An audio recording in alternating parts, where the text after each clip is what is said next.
Hi, I'm Reggie Turner. I'm here with Terrence Moore and Jim Miller. The FlipSide starts right now.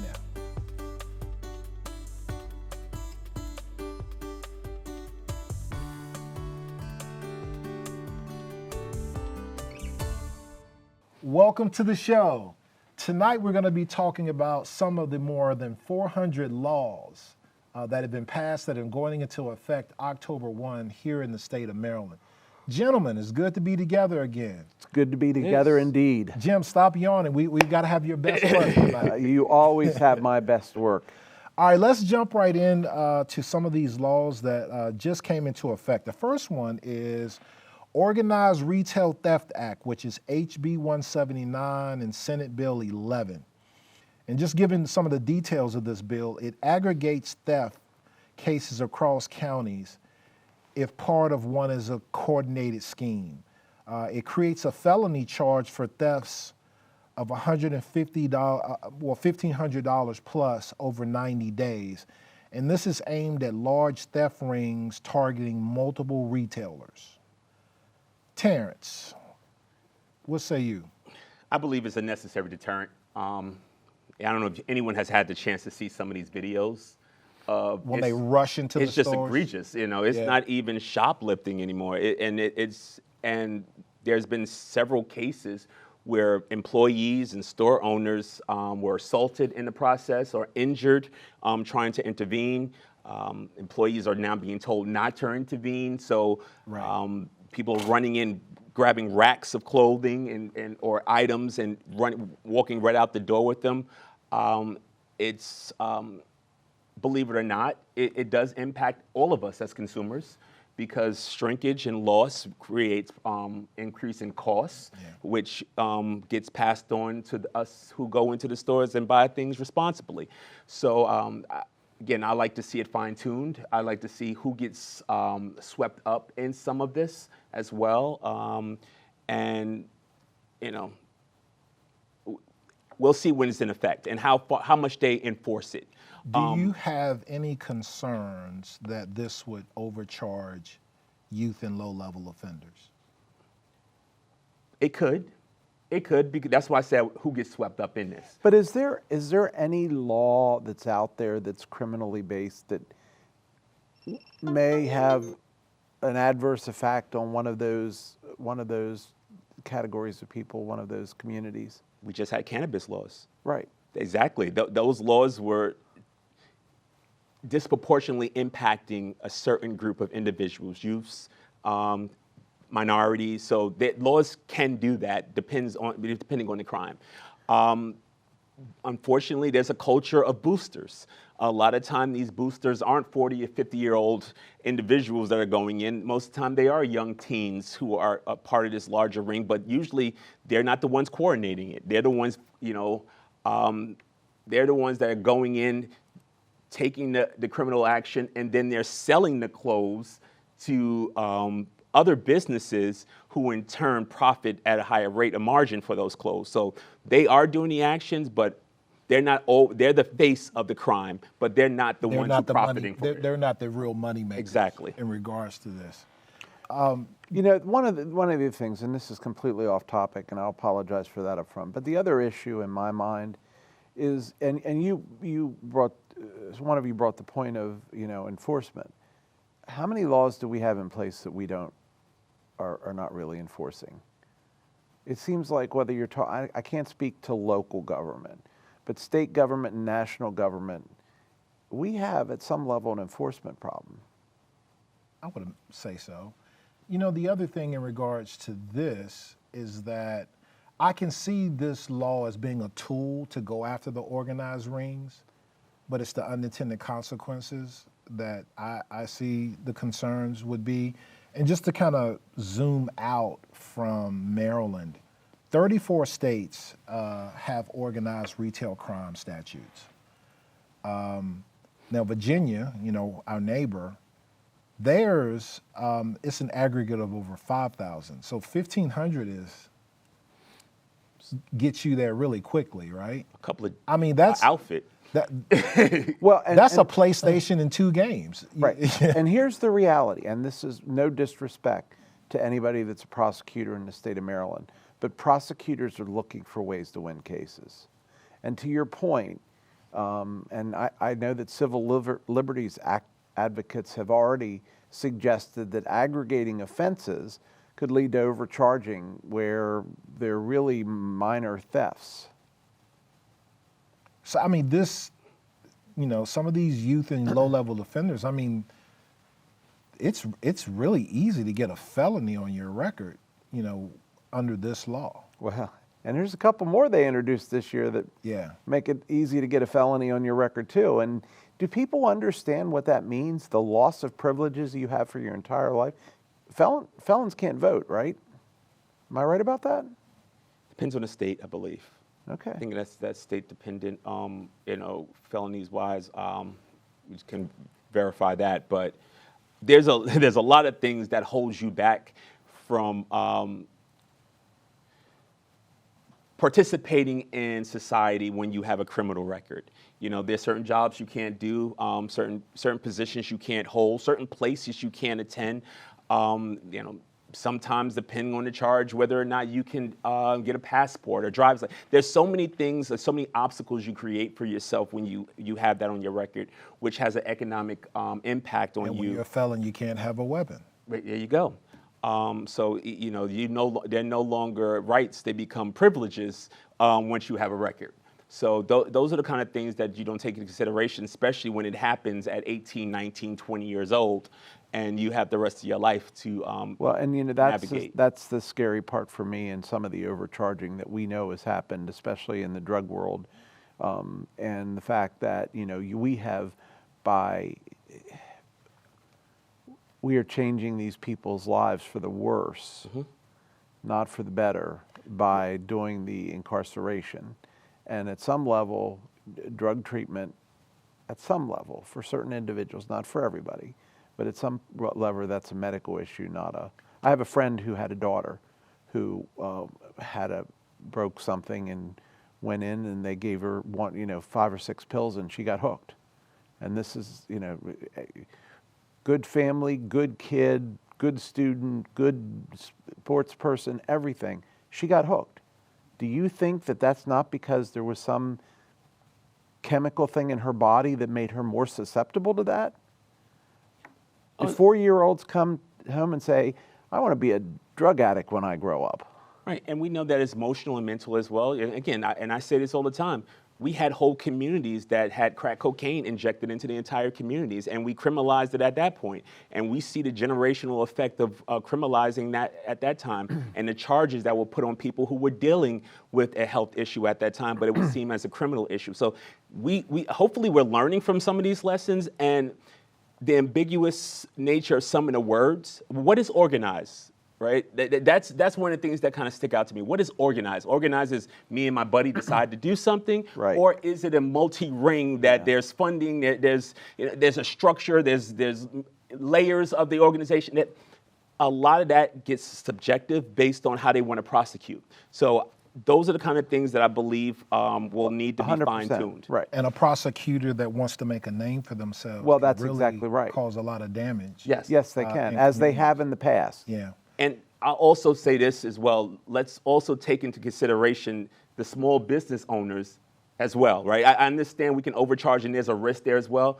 but there are also businesses that are impacted. They can't sustain thousands of dollars of lost merchandise that are putting small businesses out. So I believe this is necessary to protect our businesses, because a small business who takes this kind of loss is different when you have one of these mega box stores that take this kind of loss as well, and who usually have the security in place to prevent it. So I do believe there's a place for it, but I know that we need to keep a vigilant eye and make sure there's no abuse that happens in enforcing it. Well, but also I think we have to consider, are we getting to the root cause of some of this theft as well? Like, for instance, is this really a deterrent? Or is this just going to fill prisons? Because you may be saying you're helping business owners on the front end, but we're paying for these full prisons on the back end as well as taxpayers. Absolutely. But at the same time, the deterrent is if you know what the repercussions are, you won't repeat them. Unfortunately, people have to deal with those repercussions first for someone else to learn from them, or pay the price for a mistake. And hopefully people aren't swept up in this when they were accused wrongly, or or tied in because I walked in with my friend and my friend did something. Like, those are the kind of things, those nuances that start to get out of hand, and we start seeing those worst case scenarios of this until we realize that, maybe $1,500 in 90 days aren't the right parameters, right? Maybe we need to clearly define what organized is, but until those decisions are made, people's lives are going to be impacted. Right. So- I agree with you 100%. And number one, I am absolutely for this law. I just think that as it currently exists, It's going to need to be tweaked. It's a little ambiguous in my Yeah. mind, because the whole notion of sophisticated and that type of thing, I don't think we provide enough definition there. What is sophisticated? What does this all mean? What is organized? Organized. What is organized? I mean, so if Terrence and Reggie and I decide that, I'm going to be the driver, Reggie's going to be the diversion, and you're going to wipe out the local, the makeup aisle at the local drugstore, and we start in Deep Creek and go to the Eastern Shore. Is that organized? I don't know. But it doesn't seem like, I think we would have to read the actual language, but it doesn't seem like this addresses the whole ring, right? No, I don't think it does. It just addresses the front man, the lowest on the totem pole. Right. That's the problem. Right. Well, that's right. And that's where it may disproportionately affect low-income individuals. Right. And so I was seeing this law that say when businesses or operators are caught selling stolen goods, Right. what's the impact to them? Right, exactly. We see it online all the time. We see it on social media. We see reselling, that are happening using social media as a black market to sell stolen goods. Are they being tied into this, and how are they being prosecuted when they're the ones having the greatest margin to gain from this? Stop it at the top, then the actions at the bottom will follow. Yeah. Right. If there's no market on the back end, there's no reason to do it on the front end. Yeah. Right. And this is not just a Maryland problem, right? This is a problem No. across the nation. As I said earlier, 34 states have organized retail crime statutes.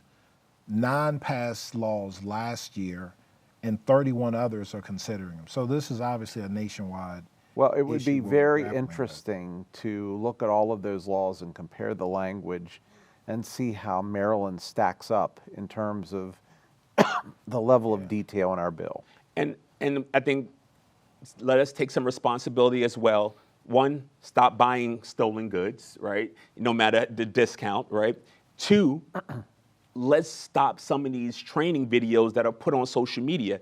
So, because if we're advertising and we're showing this happening over and over again, it becomes training material for those who are interested in replicating it. So I think there's some responsibility that needs to become a little bit more widespread, not to the legal standpoint, but some of us can do socially. But then you get into freedom of speech issues. I mean, there's a guy on YouTube who will tell you how to, in 10 seconds or less, how to pick any lock you could ever possibly imagine. Again, I believe in freedom of speech, but there's nothing that says freedom of consequences. Well, that's true. Yeah. Reggie, we need a break. All right, gentlemen, let's take a break here. I'm looking kind of ahead in regards to what we have, but there's some expungement and some other issues that we can address after the break. Perfect. Stay with us. We'll have more of the flip side after the break.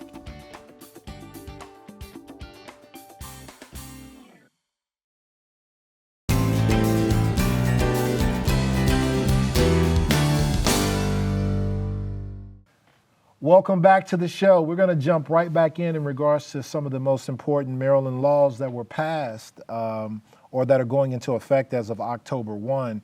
Gentlemen, the next one we're going to discuss is the Expungement Reform Act, which is Senate Bill 432.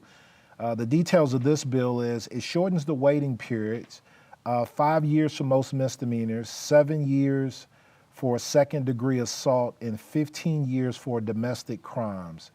It automatically clears pardoned cannabis charges and expands eligibility overall. Jim. Well, first of all, I think the pardon cannabis thing is absolutely needed. Right. I think that's, I think we've destroyed a lot of lives by being overzealous in the criminal justice system with people that have used cannabis. And I think the fact that it's now legal in however many states indicates that I'm probably right on that. In terms of other things, the notion is that the long waiting periods for expungement hinder rehabilitation. And I believe that. I think that's an important piece that needs to be addressed. So, I think this is a good bill. Terrence, in regards to this bill, you know, one of the potential issues out there is employers and landlords could lose full access and history. Do you have a concern about that as an employer? Depends on the job I'm employing you for. In most cases, there's not completely removing this time frame.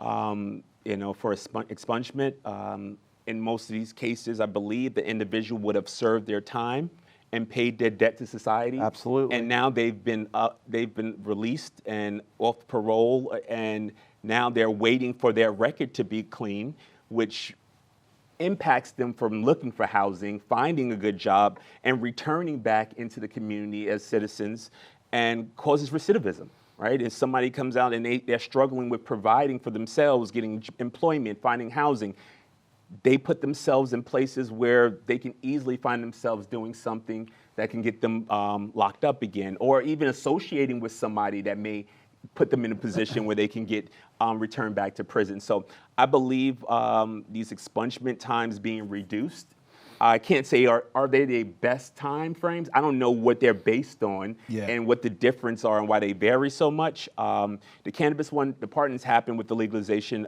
of recreational cannabis for adults, but you were able to still do a judiciary search and find out somebody had that on their record. So I think that's one of the ones that I believe was necessary, because now I've been expunged, but you can still see it. So it was up to you to make a judgment call on whether or not you still wanted to employ me. So now it's completely off my record. But these other actions, I think there's a certain level where we have to allow people to really return and be 100% part of our community. I couldn't agree more. Without stigma. If you make a mistake as a youth or even as an adult, how long should that follow you? Do we want it? Does it make sense for that to follow you the rest of you? I mean, if you go out and you kill people, that's one thing, right? But there are very few. But another potential concern would be, could this allow repeat offenders to appear clean? And I'll give you an example. It could, but you're going to have to not repeat for a long time. Right, repeating in 5 years is yeah, exactly. I just think of some of these these internet pastors or whatever that get caught in these schemes, and it seems like they get caught and they are in the federal investigation. They do whatever, and then they're right back at it. Like, you know, if those types of individuals that are predatory in the community and they continue to do that. And so now they just got to make enough money before they get caught to last out to 5 years till they get it expunged. And let's also be clear that having wealth also allows you to control whether or not what gets on your record and how it gets on your record as well. That's exactly right. Because we buy ourselves into our healthcare and legal system. Yeah. So the quality of what we do, and sometimes you can take plea deals to make sure this never shows up on your record anyway. Yeah. So it's never going to be completely blanketed fair, but I think this offers some balance. Well, and I think the other argument that the opponents would have is that it potentially compromises public safety. And while that is true, I mean, there's always going to be the edge case where somebody did something 20 years ago, it expunged, and then he or she did it again, right? There's always going to be that edge case. But do we want to make 100% of these people suffer because of the actions of one? I don't think so. No, and it's unfortunate, and especially with something like misdemeanors and things like that, I think we've all crossed the line of done something in our lives that could have easily put us in a bad situation. A lot of people just were fortunate enough not to get caught. Yeah. Well, that's exactly right. And as a youth or whatever, but to carry that for the rest of your life, when you made those mistakes, I think we have to have some grace and compassion there. And this isn't just saying you're free and clear. This is just saying that your time has been served, and we want to welcome you back to our community sooner than later. And I will say that the state of Maryland is not on the aggressive end in regards to expunging records. So, for instance, in New York, their Clean State Act seals misdemeanors in 3 years and felonies in 8. Illinois' bill did not pass the 2025 legislature, and Maine restricts consideration of felonies older than 3 years from any license. So it seems like Maryland's law is a bit measured, right? Because it's 5 for misdemeanors, 7 for second-degree assault, and domestic crimes is 15. Yeah, but and I would say that the notion that employers and landlords may not be able to make informed decisions. I think they can make informed. I was a landlord for a long time, and I had a pretty good record of telling you who was going to work and who wasn't. Yep, and even some of those states, let's point out, sometimes their expungement laws are their ways to right their ills of wrongful arrests and things that they've done as well. Yeah. So I think the extreme is based on the culture of their legal system and how they're using the expungement. So, well, and again, I don't think unless you're a repeat offender that only repeats every 3, 5, or 15 years, if it's a 15-year one, well, you can do that maybe, 3 or 4 times in your life, and that's it. Yeah. So let's piggyback off of that one and talk about one more while we can. The Maryland Second Look Act, HB 853. The details of that one is it allows people convicted at ages 18 to 25 to request sentence reductions after serving 20 plus years. It excludes sex offenders and those who have killed first responders. Mm-hmm. And you alluded to this earlier. Based on neuroscience, the young adult brains are still developing. Well, that's exactly right, and that's a proven fact, right? Mm-hmm. Our brains develop into our mid-20s, and the specific areas that are continuing to develop are about decision-making and, guess what? Impulse control. Yeah. So, again, I think there's a strong argument for this one. And at the most part, you're talking about somebody who's anywhere between 38 and 45 years old when they're asking for this petition. Let's also be clear, the longer you spend time incarcerated, the more you learn about crime. That's exactly right. If you're talking about being surrounded by individuals that can influence you, especially as a child and still being influenced at age 18, 19 years old, being around individuals who may already be career criminals, the more time you spend in there, it's going to be more difficult to rehabilitate you. So I think this is another opportunity, and you're 45 years old and you've been locked up since in your early teens and you hadn't developed. I can't see why you can't be a petition. It doesn't mean that your petition is going to be approved, right? Or you're going to get out. It just means you have the opportunity to do so. So for young folks that were convicted and sentenced for violent crimes, are you guys supportive of them after this period having another look? The only concern that I have, yes, the short answer is yes, I am.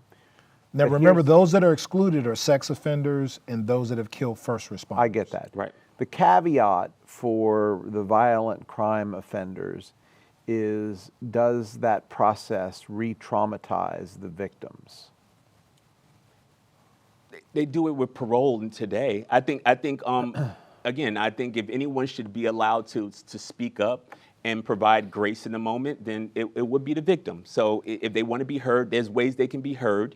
I think that trauma that they're dealing with will always stand to some certain degree as well. And sometimes they may see things different. And we've seen victims petition for the release of those who have assaulted them or crime. I do struggle with the fact that a life of a first responder being more important than the life of my mother, cousin, sister, or brother as well, in taking into I consideration. struggle with that as well. So I understand what they were trying to say as far as to kind of stop people from using that as a reason to push back against this, but it doesn't come across well when you just say, well, as long as you didn't kill, that it. Again, it doesn't read well for somebody who's a victim of such a crime. That's the only thing I would point out. Yeah, and so broadening out, looking at other states. So DC has a law in the books that allows petitions for those convicted before 25. Connecticut, their second look law has no age requirement. Virginia's has repeatedly failed to pass any second look bills. And New York has introduced similar bills, but none have passed. Nope, again. So it's a mixed bag throughout the states in regards to states that will even And have again, this. I'm all about data, right? And we don't know one way or another till we try both, right? Yeah. Is this something that we see the benefit of long term, and then we say, you know what, it was a great idea? Is it something that we see is not working, that we repeal? But if you go one side and you never try it, then you'll never know, how it's working. So I believe this is a measured approach to doing this right now. I do, but I think it's also a sign that the pendulum is swinging the other way, because not more than a few years ago, I heard a lot about charging minors as adults Right. on anything that they possibly could. And maybe that was overzealous prosecutors, maybe that was appropriate. I'm not the judge on that, but I know that was a thing, and there was a big push to charge more minors than adults, and that flies 100% in the face of what we're talking about here. Agreed. Yeah, so I turn to the point you made that is data, right? We know what the far extreme was, just locking people up, and them never really having the opportunity to rehabilitate looks like. It'll be interesting over the years to see what the data looks like here. And what does the data look like in the other states that have already done so? Well, and I think that's key. I think we're in a better position today to capture that data and analyze that data, whether through, utilities that have existed for years or through AI, to start understanding what this is all going to do and make better decisions based on the data that we have. All right, Jim, you got the last word on that. We're going to take another break and come back and talk about some more of the 400 laws. Excellent. Stay with us. We'll have more FlipSide after the break.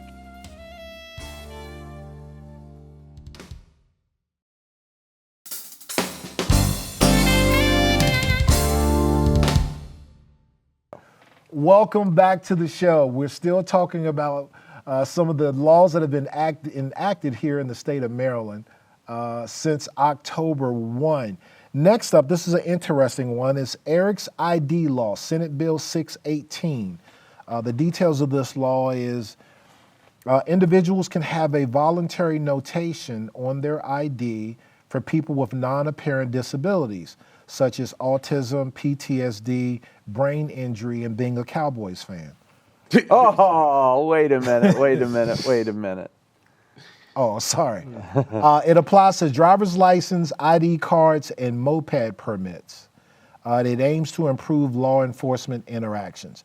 Now, I can't think of incidents locally per se, but we've seen incidents, on television with those that have disabilities, and they've been roughed up by police as they've been seen to not being able to comply. Why, exactly. But I don't even know if those incidents even got to the point of them looking for an ID, right?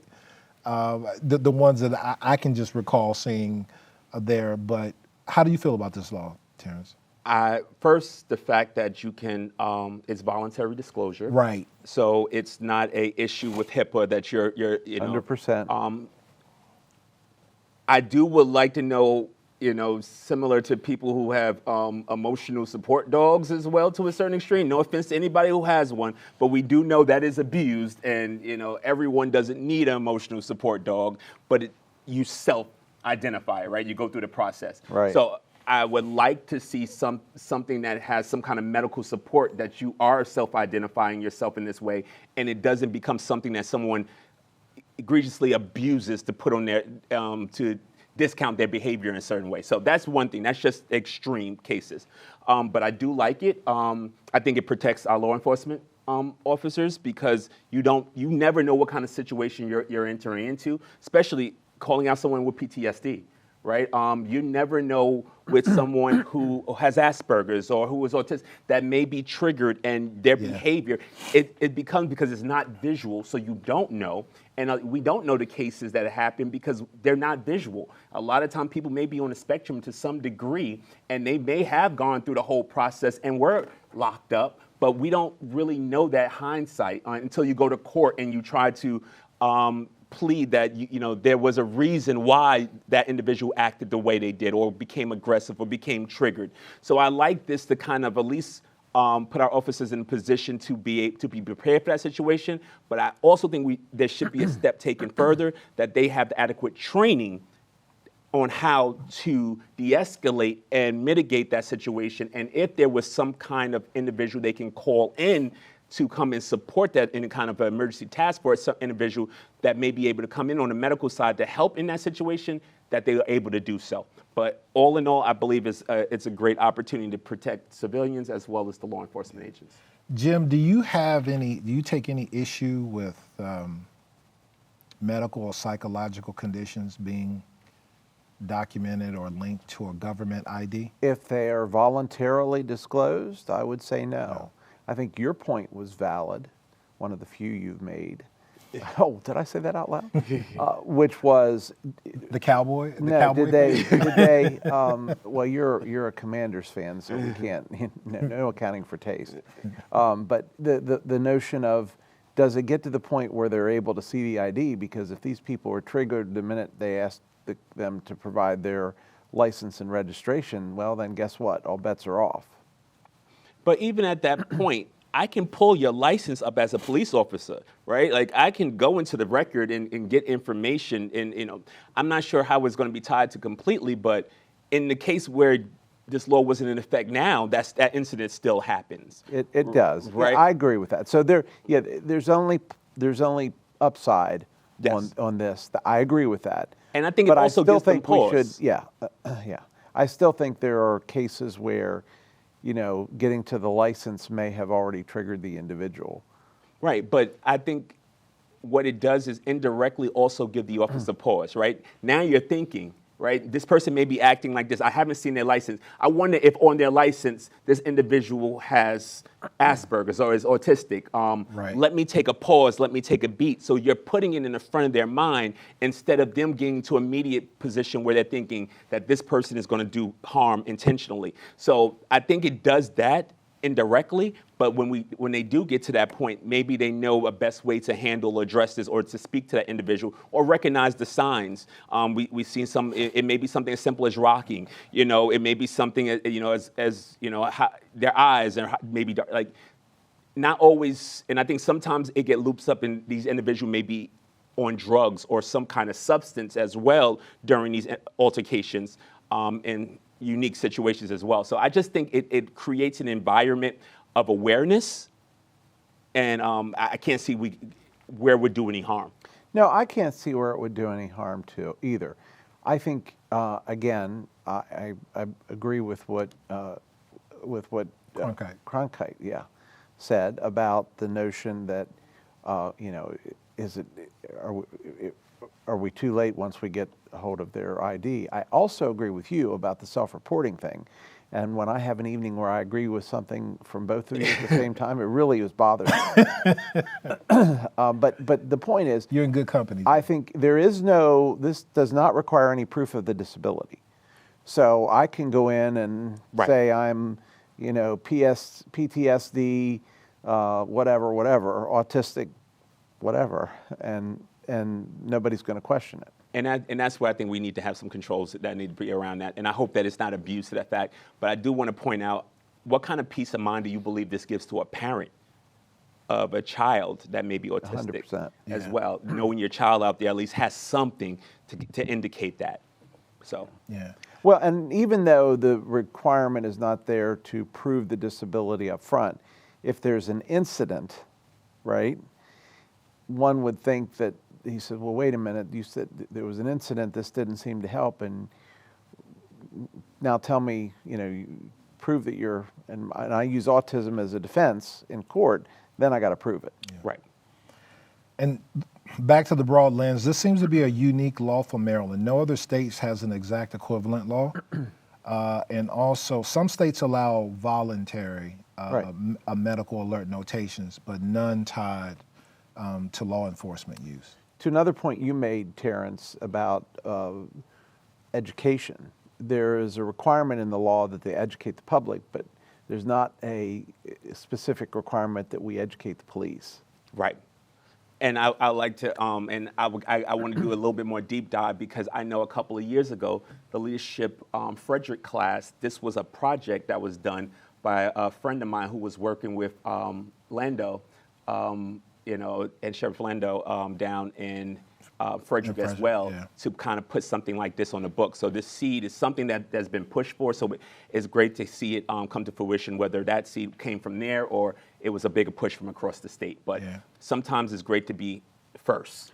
Well, again, on the positive side, I think it absolutely might improve safety during police encounters. Yeah. And if it does that for one or two people, it's well worth it. Yeah. I think Agreed. it promotes awareness. I think there's no burden on the applicant.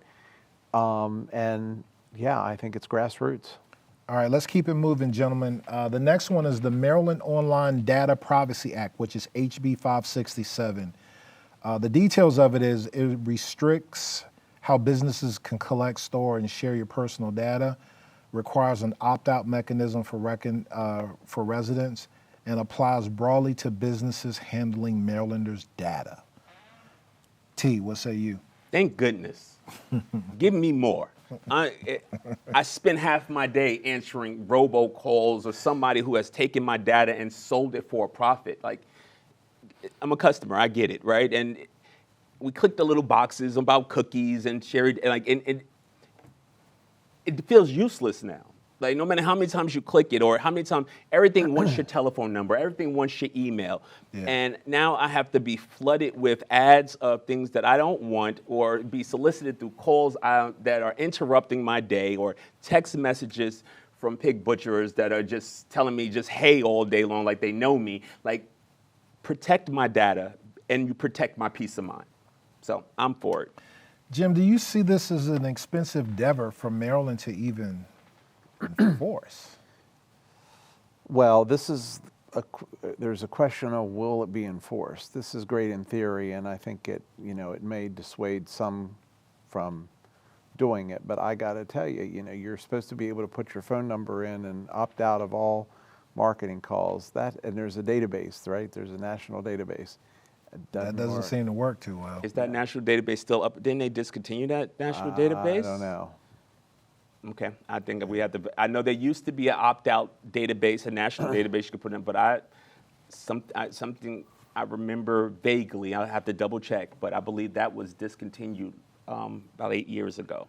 Well, Terrence, take the small business angle on this. Compliance will seem to be overwhelming for a small business. No, don't sell the data. That's it. Don't profit from the data. If I give you my information, have the safeguards and controls. Now, it's different when there's a breach and something gets out, but in some of these cases, they're selling this for profit.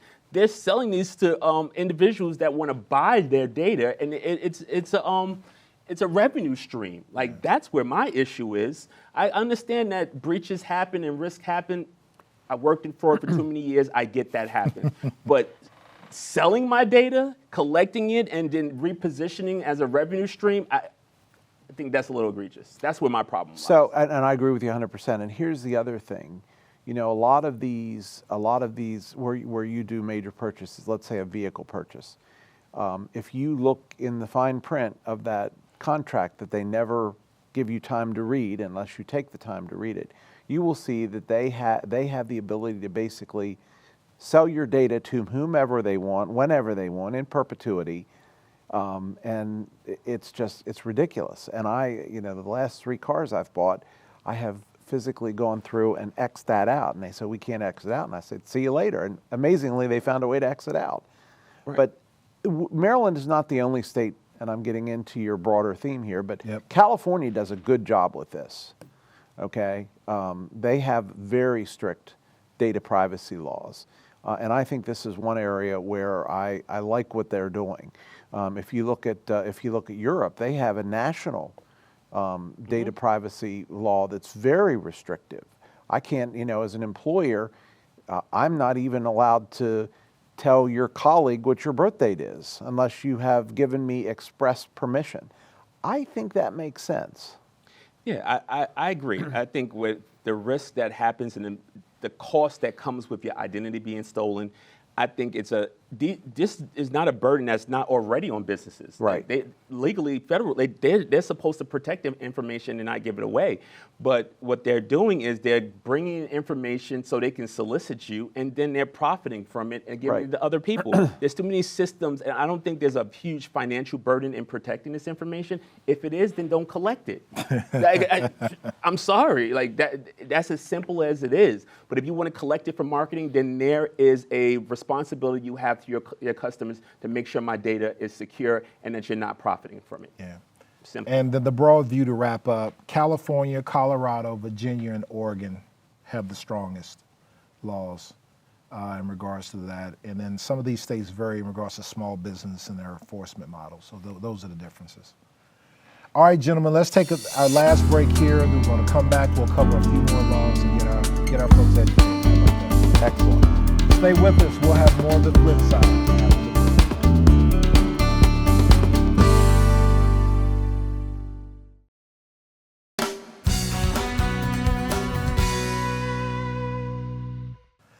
Welcome back to the show. We're down to our last segment. We're talking more about Maryland bills.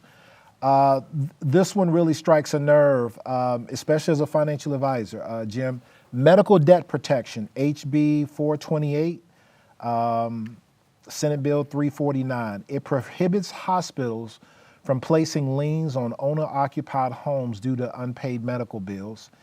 It defines medical bills separately from other consumer debt and excludes unrelated credit card debt. We were talking about this at the break. The one thing about medical debt, it is one of the fastest drivers of bankruptcies and homelessness, throughout our country. So I see this as a way of kind of stemming that circumstance. How do you see it, Jim? I agree. We obviously, there's nobody here, and frankly, nobody that's not probably a hospital administrator that's going to say that this is a bad law, because it can only help. And we all know, and you mentioned it during the break, Reggie, that who among us is not one major medical issue away from bankruptcy? Not good. And the fact of the matter is, if you look at the stats, 23% or 14% of Maryland voters have medical debt, personally or a family member, and 23% of minority households report unaffordable medical debt. So, we're hitting the whole population, and of course, we're hitting the minority population even more than the general population. I don't see it helping the minority population. Minority population, too many of them aren't homeowners. Specifically, I think this is a middle class. It's a middle class problem. This is a middle class bill. Yeah, I agree with that. We've seen a lot of that with some of the laws as well. That we talked about our tax reform and everything here in the state. So it's about the middle. This is middle class protection. Not too many people who are minority as far as low income. Right? Not all minorities are low income, but for those who are low income, they're usually not homeowners, right? And they deal with medical debt as well. It's hard to say that you support this and then not support universal health care at the same time, right? So this is kind of a circumvent to protect a portion of people, even though the greater people still don't want to see universal health care in this country, right? So I just think, I agree with it. I agree this is definitely addressing the symptom, not the disease. Well, but I don't think universal health care or not universal health care is necessarily the disease in my view. I view these somewhat mutually exclusive.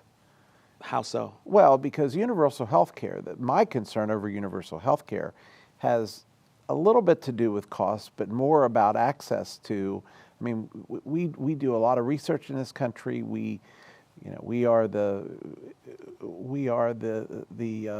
flagship for the world for medical procedures, and how much of that goes away if we go to universal health care. The notion of taking 6 months to get an appointment, that has nothing to do with your ability to pay or not to pay. It has to do with we've already got a shortage of providers. Does that shortage increase if all of a sudden that everyone has health care? Yeah. That's a hard But fight, right? but they have health care. They have health care, but they have health care to reduce costs, and that reduced cost ultimately reduces what goes into the provider's pocket. And medical school is expensive. College is expensive. I mean, I think this is an important bill. I think that the system we have right now is not good. I think it has to do with insurance and the way all of that works. I don't have a crystal ball. I don't know what will work. Maybe universal health care would. So let me ask you this, Jim. Are you concerned about limiting hospitals' ability to recover costs? I am. Because ultimately, who pays for that? Everybody else. It's going to bounce back and increase cost for us Yes, as the it is. consumers anyway. Yes, it is. And that's what this does the same thing. If we're talking about people, homelessness, which is thrown in there, right? Most people who have homes or multiple homes, because it's the owner occupied, so you can have 3 homes. So we just can't touch your home. You can Right. you can go after the rentals. Right, you can go to my rentals. It's not likely I'm going to be homeless because of my medical bill. Now, it can happen, right? Not saying this, but this, again, it touches on a small stroke and a small underlining individual. It's kind of like it's a slither of the middle class, right? Right. The lower end of the middle class. Someone that might own a home but would not have the means to have rentals or other properties, and it protects that slither. Right, from Right. falling into poverty in most cases as well. But again, if you're But it's going to raise the cost for everyone else. But it's also if what you're saying is true, then that limits the people who this is applicable to.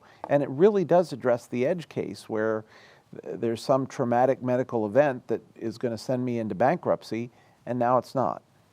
right, it's applicable to anybody who has a home and who has medical bills they haven't paid, whether it's a $1 million mansion, Right. or whether it's your starter home. So it doesn't. It will have a greater protection for those, for probably more so of those who don't need the protection. That's what I'm saying. Again, I'm not saying the answer is universal health care, not at all. I think there's problems with that. I also don't believe that we are the top echelon of medical and health care in this world either. I think we do a good job advertising that, but I think there's things we can learn and there's things we can fix as well. But I don't think that's the answer. I'm just saying this doesn't really address a huge population of people that the way they're trying to position it as far as protecting people from homelessness. However, but do you guys see a problem with this may deprioritize the people paying their medical? Well, yes, absolutely it would. Right. This is disincenting you, right? It's going down the list. Right. Right. If I own a home, though, only if I Yeah. own a home, even though I have an asset that can be liquidated to be sold to pay my bills, it's the same way the people who file for bankruptcy are usually the people with the greatest level of wealth in this country as well. So you're gonna move your rental into your mama name. And we see it, right? This opens up another loophole that puts more pressure on the medical costs for everyone else, for people who may choose to circumvent this. That means that all your rental properties have to be under the LLC. Or some kind of trust. Right. Again, And it's going to the other potential thing here, and this is an unintended consequence in my view, is it could push the collection process, because now it's going to take potentially more kind of knocking on the door kind of collection. It pushes that to third-party collection agencies, which the provider may have been doing that in-house, so that's going to increase their cost. Yeah. Absolutely. So here's the broader look, gentlemen, and we'll wrap this up and get to our last one. New York has banned reporting on medical debt to credit agencies. Many states restrict liens, foreclosures, and garnishments for medical debt. So we're not alone. No, in we're this. not. It's an offshoot way of putting aside the debt of something that we don't want to see universally. This is what I'm saying. It just is a back end way of addressing a symptom and not the problem. So. All right, gentlemen, we got just a little bit of time left. The last one is Sergeant Patrick Kept Act, HB 744, Senate Bill 590. It redefines reckless driving as 30 miles per hour over the posted speed limit, penalties up to $1,000, possible jail, Up and to 6 60 months. days. Yeah, and 6 license points. Yeah, that's the hard one, man. Negligent driving, $750 fine, and 2 points. Yep. And aggressive driving. Yes. Seems like a tax on the poor, right?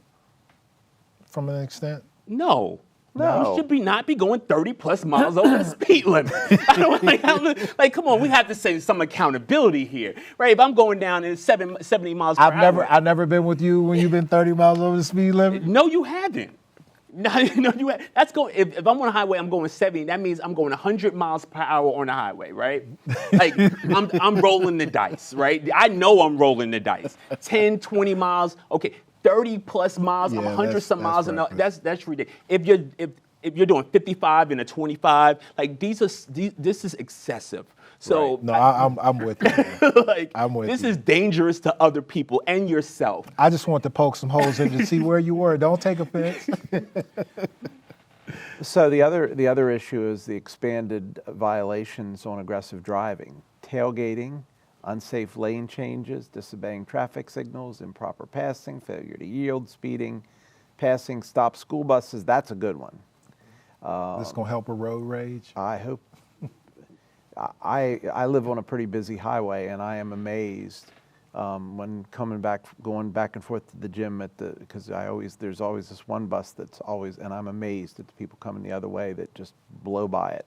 I'm amazed that people don't think changing lanes means you're supposed to use your turning signal. Like just basic driving skills that people don't take, that causes accidents, creates unsafe environments. Like do the right thing, be accountable. You know what? I don't want this to happen to me.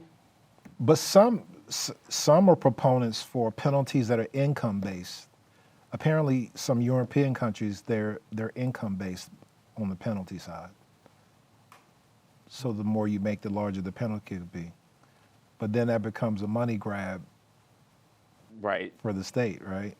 Right. And again, that becomes difficult to monitor. Don't get me wrong. I believe there's certain things that shouldn't be blanketed across. Yeah. But I believe driving is a privilege, and if you take advantage of this privilege, then you should have to abide by the laws because nobody's life, whether my income is low or high, is worth me putting me at risk. So Right.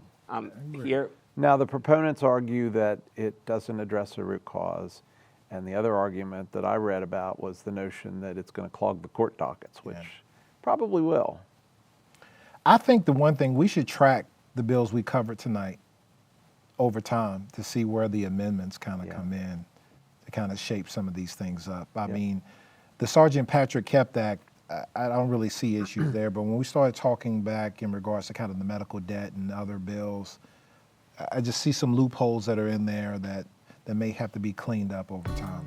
Well, and again, fine too. the other key element here is it's closing a legal loophole because now there's not the option you can come to court or pay the fine. No, you got to come to court. Yeah. There is no option on that. All right, gentlemen, we got through 7 of 400 bills. I guess we'll get through the rest of them next week. That's right. All right. We'll fill it up till next October when we have another 400 bills to cover. There we go. Well, that is all the time that we have for tonight. We hope that you'll like us on Facebook, follow us on X, and send us your comments to feedback@theflipsidetv.com. That is feedback@theflipsidetv.com. But more importantly, join us again next week for another episode of The Flip Side.